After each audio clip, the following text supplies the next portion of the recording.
campaign by Wednesday.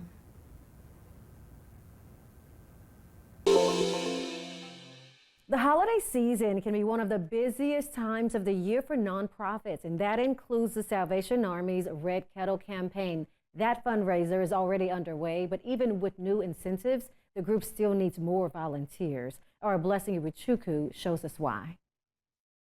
It's that time of year when you see those folks with the bright red apron and you hear this sound. Yeah, you know what time it is. The Salvation Army, not only do they need help, but they need a lot of people doing a lot of this. The Kaufman County location, they got a little ambitious this year. They doubled their location, which means they're gonna need a lot more people doing what? A lot of this. Bell ringers we need on the schedule. With Black Friday quickly approaching, it's crunch time for the Salvation Army in Kaufman. We're really behind the 8 ball. 2 weeks before this location, that's about 30 minutes east of Dallas, was set to start its well-known Red Kettle campaign in November.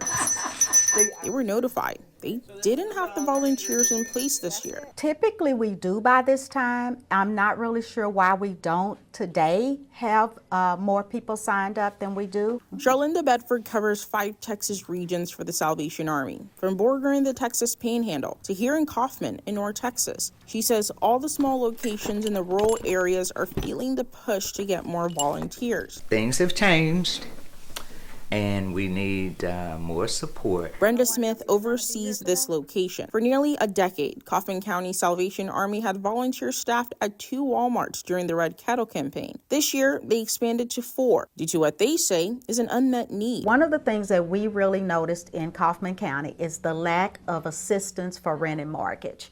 We all know that rent has doubled in most places. Mortgages have gone up. And so if there's no municipality, if there's no agency offering assistance, that's a gap in the community. We would like to be the ones to fill that gap.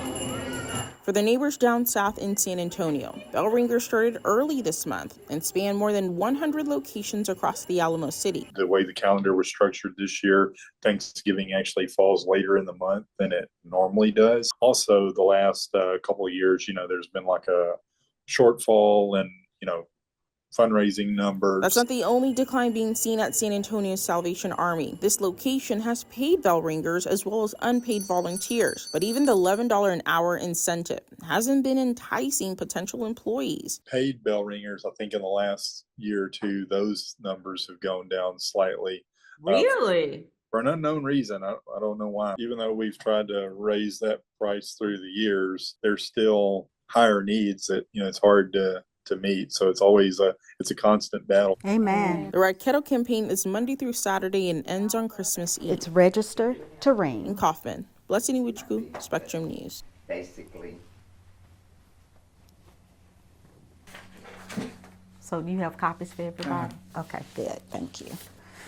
So, first I want to let's just talk about Angel Tree for a real quick minute. We all love